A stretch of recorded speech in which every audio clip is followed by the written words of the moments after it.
Bismillahirrahmanirrahim.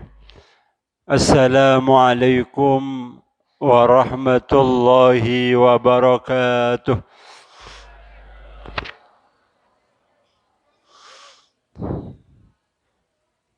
Bismillahirrahmanirrahim. Alhamdulillahi haqqa hamdih. Hamdan katsiran tayyiban mubarakan fih. Alhamdulillahi adada khalqi wa ridha nafsi wa zinata arsi wa midada kalimatih. Allahumma salli wa sallim wa barik ala sayyidina wa maulana Muhammad wa ala alihi wa ashabihi wa man tabi'ahum ila yaumi liqa'i rabbih. Subhanaka la ilma lana illa ma 'allamtana innaka antal alimul hakim. Rabbana atina min ladunka rahmatan wa hayyi' lana min amrina rashada. Rabbi shrah li sadri wa yassir li amri wahlul 'uqdatam min lisani yafqahu qawli. Amma ba'd. Bapak Ibu jamaah salat subuh yang dirahmati Allah Subhanahu wa taala. Marilah kita tidak henti-hentinya untuk selalu bersyukur kepada Allah karena pada pagi hari ini kita bisa mengisi Ramadan kita dengan berbagai macam ibadah. Mudah-mudahan ibadah yang kita laksanakan diterima oleh Allah Subhanahu wa taala. Amin ya rabbal alamin. Salawat ma'assalam selalu kita curahkan kepada junjungan Nabi besar Muhammad sallallahu alaihi wasallam. Bapak Ibu yang saya hormati, pagi ini kami akan ngebahas sedikit agak lumayan pembahasannya. Tetapi paling tidak kita tahu Rasulullah pernah bersabda, mutu qabla tamutu. Ini Rasulullah. Matilah kalian sebelum kalian mati. Allah menyuruh seperti itu. Ini konsumsinya bukan konsumsi anak-anak, saudara. Ini konsumsinya konsumsi bapak-bapak sama ibu-ibu. Jadi Rasulullah menganjurkan mutu qabla tamutu. Matilah kalian sebelum kalian mati. Lanjut, ini ada lanjutannya yang menarik. Wa man arada ayyan zura ilal mayyit yamsi 'alal wajhil ardi yanduru ila Abi Bakrin. Kalau kamu ingin melihat orang mati sebelum mati dan itu berjalan di muka bumi, maka lihatlah sahabat Abu Bakar. Jadi sahabat Abu Bakar itu meninggal sebelum beliau meninggal dunia. Dan contohnya Rasulullah sudah memberikan contoh. Coba lihat sahabat Abu Bakar. Sahabat Abu Bakar itu sudah tidak melihat dirinya, Pak. Tetapi sambungannya langsung kepada Allah Subhanahu wa taala. Salah satu keutamaan yang harus kita ketahui, dan itu ada di dalam kitab Nasoyul Libat. Rasulullah pernah bertanya kepada malaikat Jibril, Jibril, apa kebaikannya sahabat Abu Bakar dan apa kebaikannya sahabat Umar? Jadi Rasulullah langsung nanya sama malaikat Jibril. Jibril menjawab, seandainya lautan dijadikan tinta dan pohon dijadikan pena, maka tidak cukup untuk menghitung kebaikannya sahabat Abu Bakar. Sahabat Abu Bakar.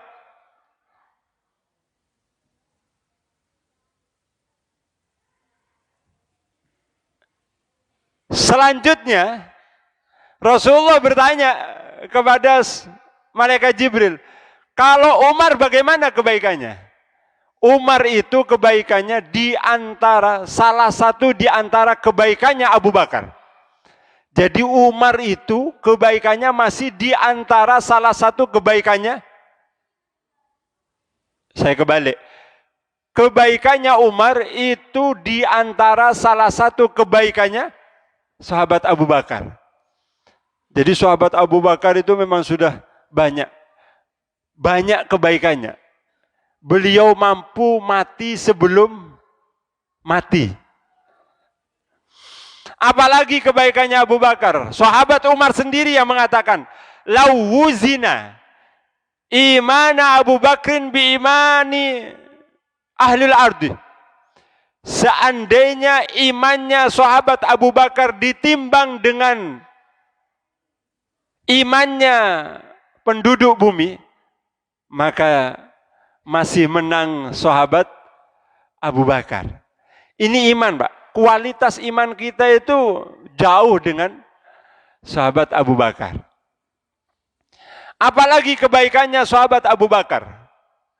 Sahabat Abu Bakar itu adalah orang yang paling dicintai oleh Rasulullah. Sampai ada sahabat yang bertanya, "Ya Rasulullah, siapa orang yang paling engkau cintai?" Ya jelas istri saya. "Oh, itu dari perempuan ya Rasulullah." "Kalau dari laki-laki?" "Sahabat Abu Bakar.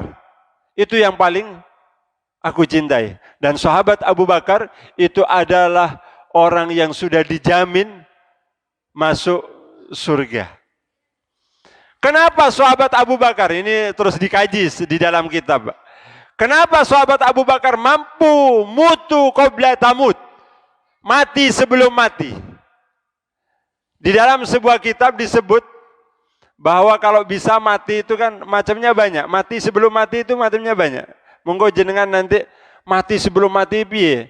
Apa wis turu ae, tidur lagi? Wah, apalagi kalau sudah puasa. Wah, itu tidurnya dari subuh sampai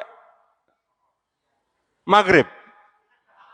Loh, subuh sampai maghrib. Jadi bangunnya cuma sholat duhur, sholat asar, tidur lagi.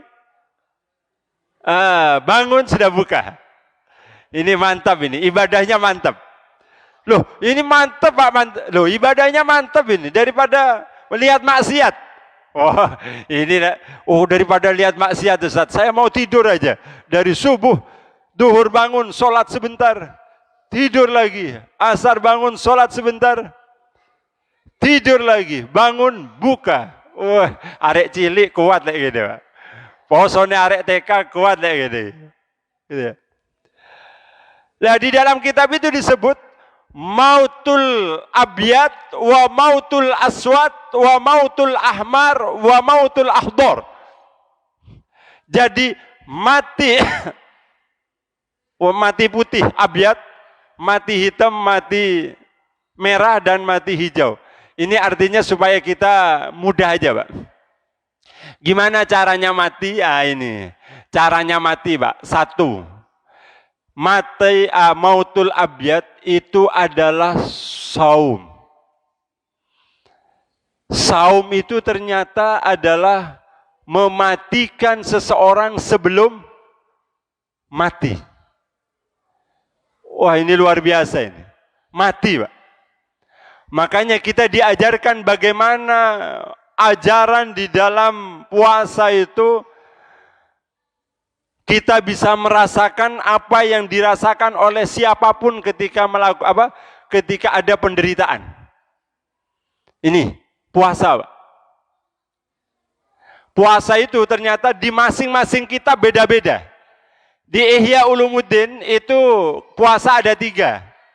Ini supaya tahu aja ya, bukan terus menjadi, Anda puasanya gini. Jangan, ini hanya sebagai pengetahuan. Yang pertama, awam.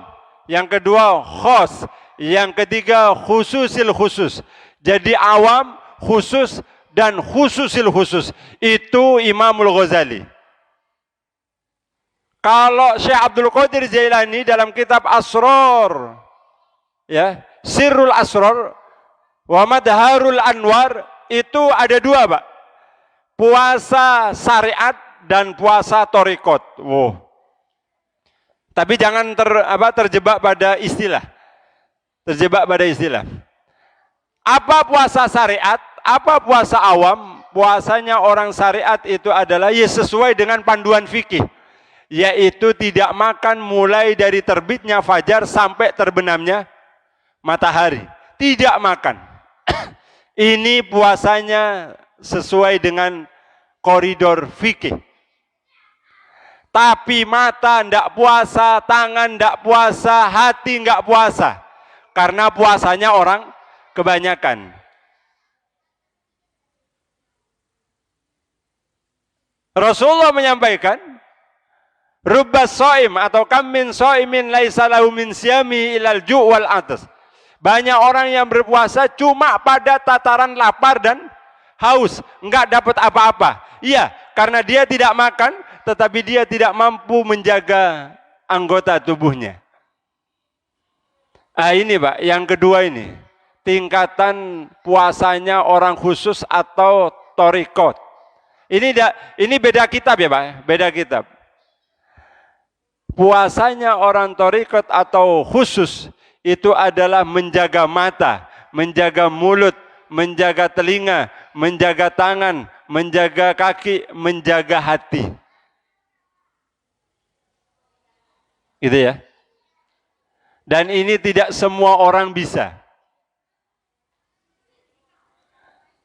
Tidak semua orang bisa. Itu puasanya orang torikoh. Kalau khususil khusus, itu kan puasanya orang yang tidak putus dari nyambung sama Allah Subhanahu wa Ta'ala, dan itu dimiliki oleh para nabi dan rasul. Para aulia ya memang ada yang khususil khusus. Itu puasa. Jadi orang yang berpuasa ternyata mampu membunuh karakter jelek yang ada dalam dirinya. Salah satu yang bisa membunuh, bukan bisa membunuh, salah satu yang bisa meredam kehebatan nafsu itu adalah puasa. Puasa. Kalau tidak puasa maka tidak bisa. Makanya puasa itu adalah amalun batin ausirun. Jadi amalan-amalan batin. Amalan-amalan batin.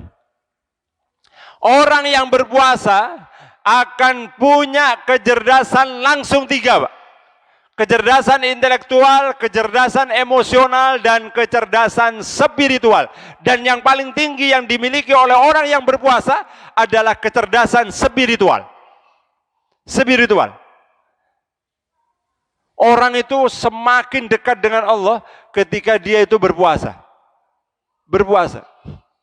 Entah itu orang siapapun ya, entah itu orang siapapun. Dekat dengan Allah Subhanahu wa Ta'ala. Makanya cerdas, Pak. Emosinya cerdas. Orang berpuasa itu tidak boleh marah. Ya marah, tapi tidak bisa meledak-ledak. Orang berpuasa itu tidak boleh dendam. Orang berpuasa itu tidak.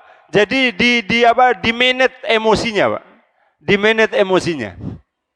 Gitu ya. Oh, kalau spiritualnya jelas.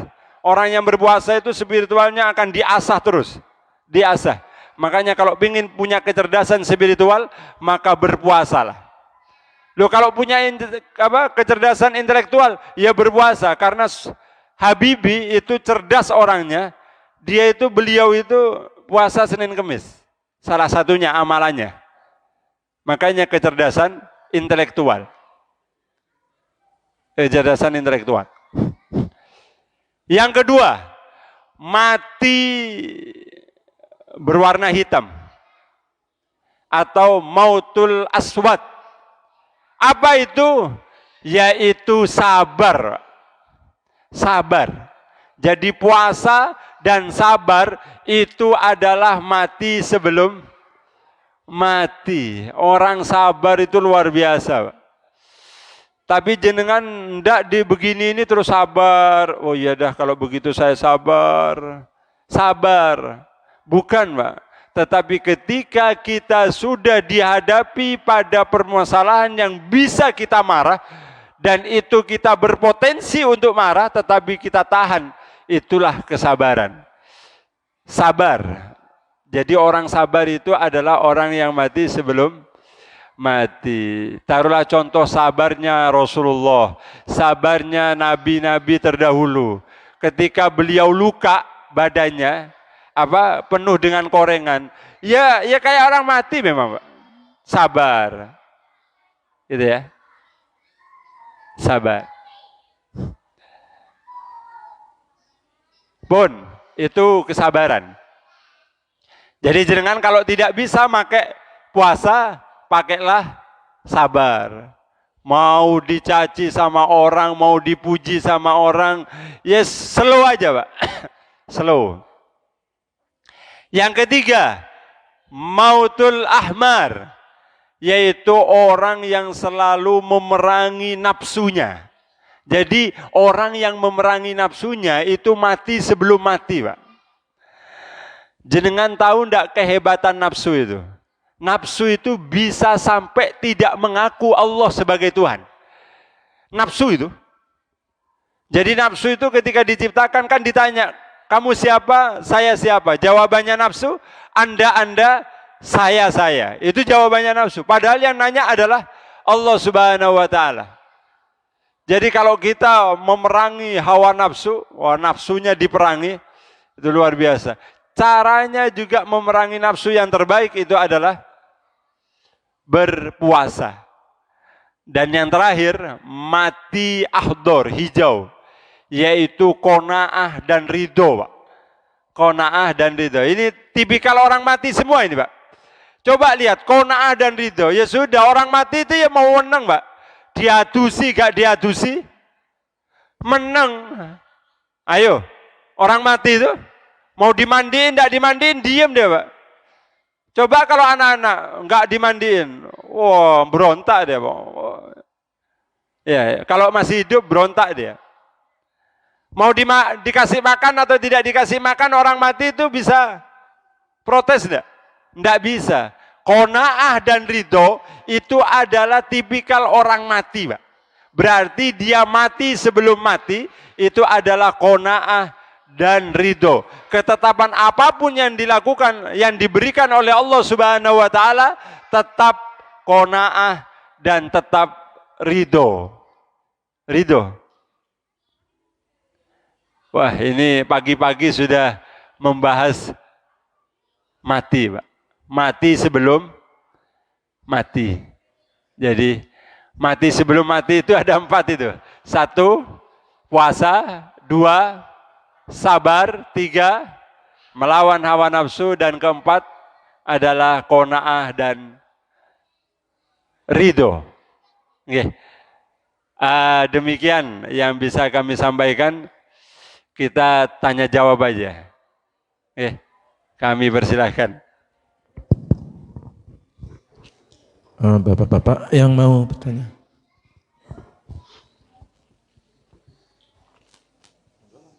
Mic-nya ini. Ini anak-anak.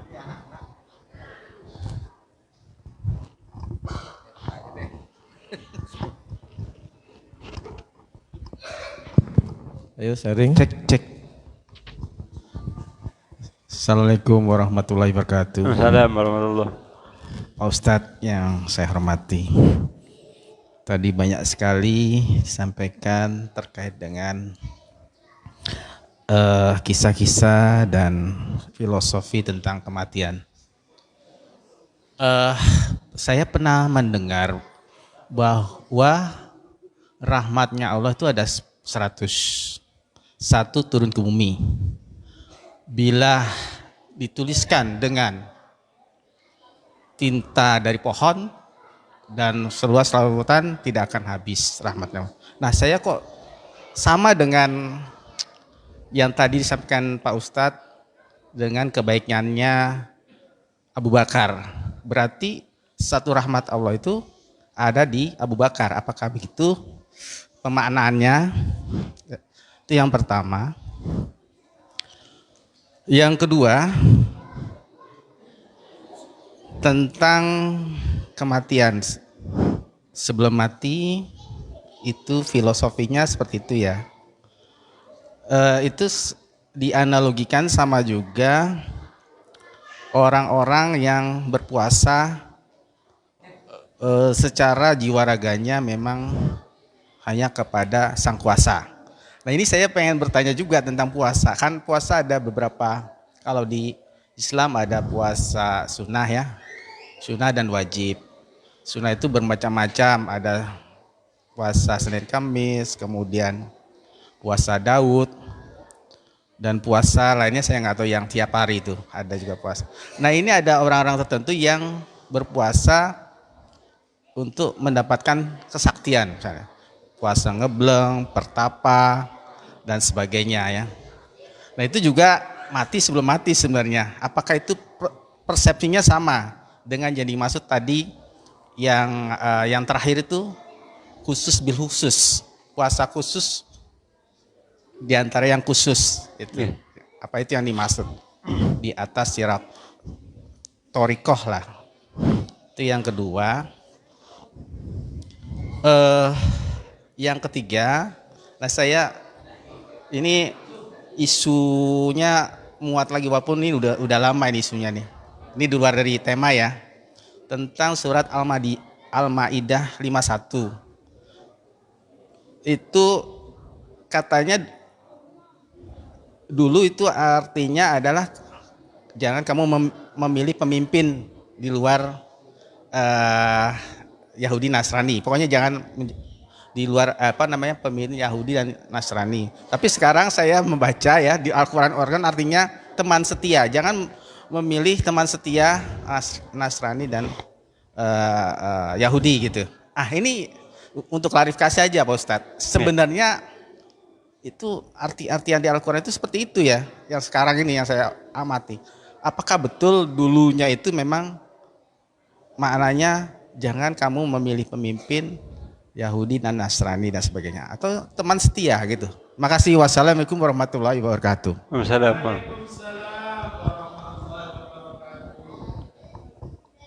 Pertanyaan yang pertama terkait rahmat Allah satu yang turun ke dunia itu, kalau tinta lautan dijadikan tinta dan pohon itu dijadikan pena, maka tidak cukup menulis rahmatnya Allah sebanyak itu. Apakah itu sama dengan yang ditulis atau yang dianalogikan kepada sahabat Abu Bakar? Beda ya. Artinya saking banyaknya kebaikan sahabat Abu Bakar, itu kalau ditulis kayak begitu. Tapi kalau rahmat Allah sudah tidak bisa memang.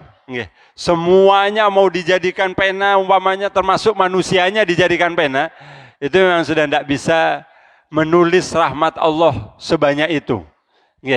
Jadi ini adalah analogika kebaikan yang tertera kepada sahabat Abu Bakar sehingga banyaknya seperti itu. Ya, bagaimana imannya sahabat Abu Bakar, yang lain tidak percaya dengan Isra Mi'raj, tetapi sahabat Abu Bakar langsung mengatakan kalau itu dari Nabi Muhammad maka saya percaya.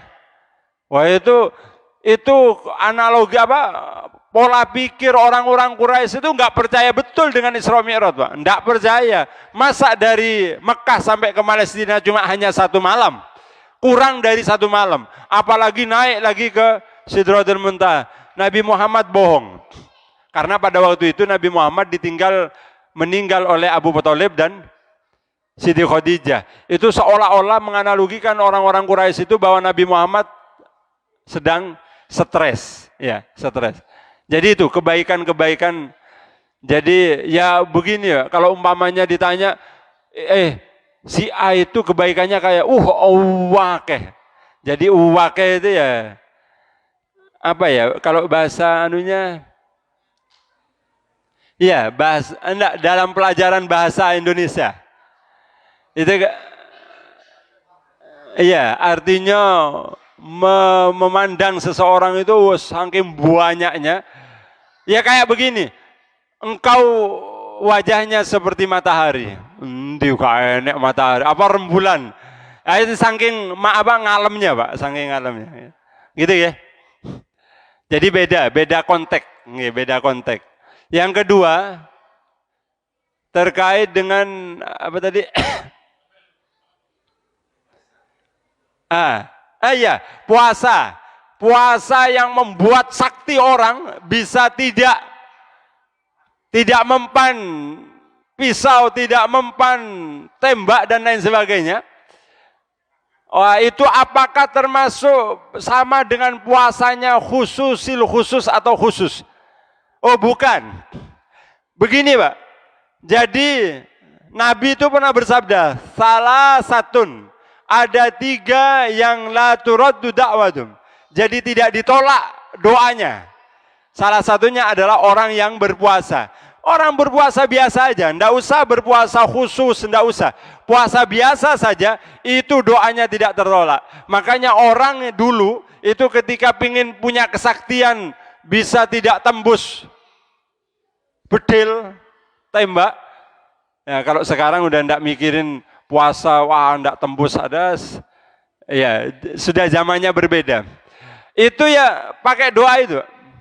Jadi jenengan kalau pingin umpamanya sukses, pakai puasa tetapi di dalamnya ada doa. Makanya kalau umpamanya pingin punya anak yang soleh dan soleha, salah satu tirakatnya adalah puasa. Oh gak iso Ustaz, puasa wangel, lek puasa apa di lain Ramadan. Kalau Ramadan kan enak, di lain Ramadan. Ibunya Pak suruh puasa. Ibunya suruh puasa. Pak, nirakatin anak itu kalau puasa itu pakai ibu, kalau jenengan itu sholat Pak. Ada sholat mutlak untuk khusus anak. Jadi doanya ya doanya Nabi Ibrahim. Semuanya 4 rakaat itu Nabi Ibrahim semua. Doanya Nabi Ibrahim. Makanya doanya apa? Putra-putranya Nabi Ibrahim itu semuanya jadi Nabi. Ya, itu salah satu tirakatnya. Jadi monggo. Jadi puasa itu salah satunya keistimewaannya tidak ditolak doanya. Tidak ditolak keinginannya. Jadi saya puasa ingin kebal. Saya puasa ingin apa Pak? Dulu ya, kebal. Bisa terbang. Oh menghilang. Sakti. Iya. Sakti Mandaguna.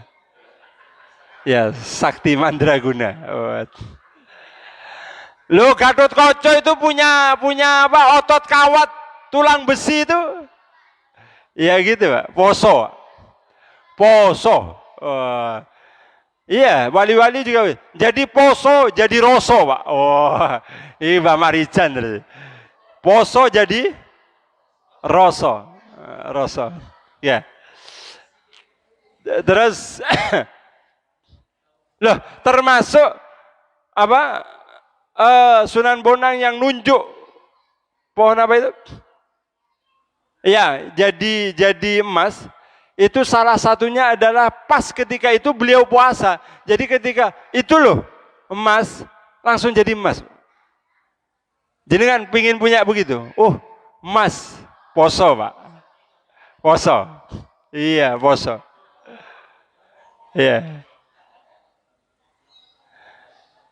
Nggak usah pohon Pak, kalau jenengan kalau mau apa? Kalau mau nggak usah yang besar-besar, yang kecil-kecil aja Pak. Ya, yang kecil-kecil. Kelereng sampean tunjuk, kelereng. Berlian. Wah. Kok gak jadi berlian plus gitu kan? Gitu ya. Dan yang terakhir, pertanyaan yang terakhir. Di dalam Al-Maidah ayat 51 yang ini viral ketika pemilihan gubernur. Aulia itu dimaknai, kok bisa ya aulia itu bermakna setia kawan. Padahal dulu itu adalah memilih pemimpin. Begini Pak, mohon maaf. Satu ayat di dalam Al-Quran itu mempunyai penafsiran sampai lebih dari 60. Jadi semakin tinggi orang itu ilmunya, maka semakin bisa memaknai dan menafsiri. Makanya ada tafsir Jalalain, ada tafsir Qurtubi, ada tafsir macam-macam. Itu ya karena kedalaman dalam kalimat itu. Jadi bukan terus memonopoli. Makanya ya kalau umpamanya hasratnya politik ya jadi politik ayat itu. Tapi kalau hasratnya bukan hasrat politik, netral dia, maka tidak akan menjadi isu politik begitu. Jadi tergantung kita, Pak. Ya, tergantung kita. Oh, alhamdulillah saja. Alhamdulillahirabbil alamin dalam sebuah kitab itu satu halaman, Pak. Dimaknai itu. Oh, beda-beda pemaknaannya. Alhamdulillahirabbil alamin. Ada lagi tafsir khusus Fatihah, tafsir Yasin, khusus itu, Pak. Makanya berarti banyak ya penafsiran. Iya. Bahkan satu ayat bisa bermacam-macam tafsir, gitu kan? Jadi kita terus jangan menyalahkan orang, Pak. Mohon maaf, banyak orang yang mengatakan bahwa oh ini apa melanggar syariat Islam. Seorang kiai melanggar syariat Islam. Ternyata tidak, Pak, karena memang pemaknaannya ayat itu memahami beliaunya seperti itu. Dan itu besok ya bertanggung jawab di hadapan Allah masing-masing saja, gitu kan, terhadap pemaknaan. Tapi mohon maaf, para ulama itu ketika mentafsiri ayat itu sholat istikharah dulu, Pak. Ini yang berat. Ya beliau referensinya banyak, termasuk sekaligus istikharah. Apa sih sebenarnya yang ada dalam ayat ini? Begitu, Ge. Jadi konteksnya lihat, wah, pas pemilihan pada waktu itu udah digoreng, selesai sudah. Makanya nggak jadi dia. Ya, termasuk sukses. Mungkin itu.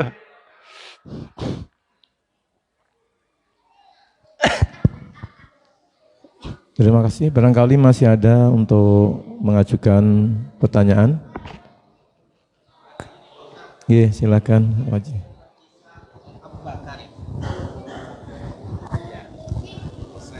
Saya mungkin belum baca sejarahnya tentang sahabat Abu Bakar.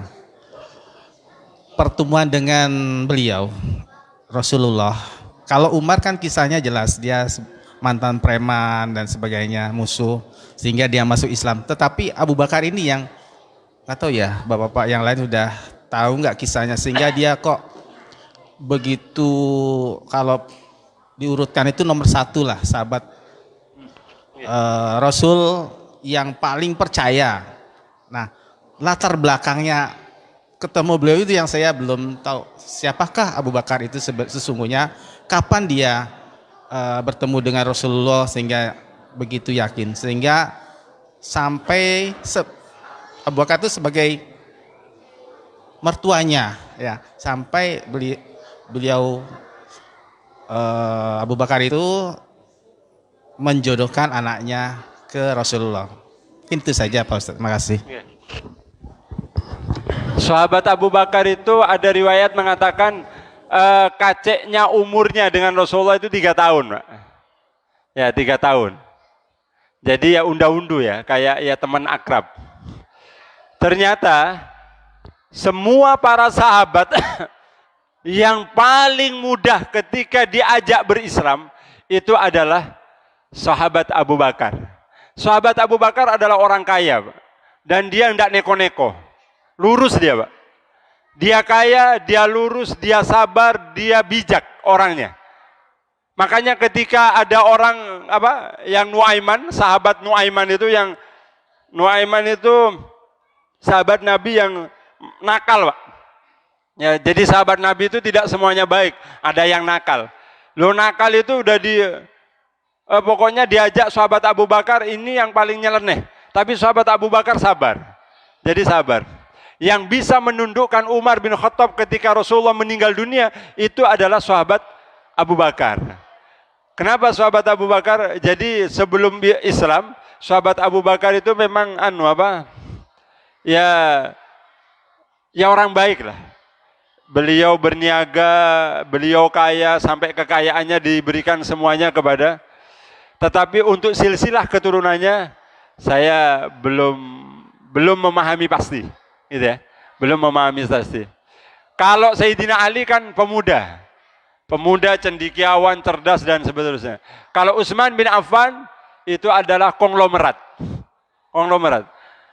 Unda-undu ini antara sahabat Abu Bakar dengan Utsman. Konglomeratnya. Ya, konglomeratnya. Jadi banyak juga perniagaannya sahabat Abu Bakar. Tetapi jelas dalam sebuah hadis bahwa yang terbaik itu Abu Bakar, yang terbaik selanjutnya adalah Umar, yang terbaik selanjutnya adalah Utsman, dan yang terbaik selanjutnya adalah sahabat Ali karramallahu wajah. Mungkin itu.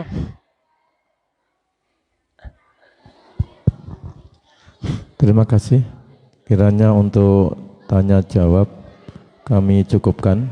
Sebelum doa penutup, diumumkan kepada pencinta Majelis Taklim, kajian fikih di Masjid Al-Majrin akan dilaksanakan hari ini, yaitu Ahad 10 April 2022 jam 17.30 atau setengah 6, dan di sana ada kuis.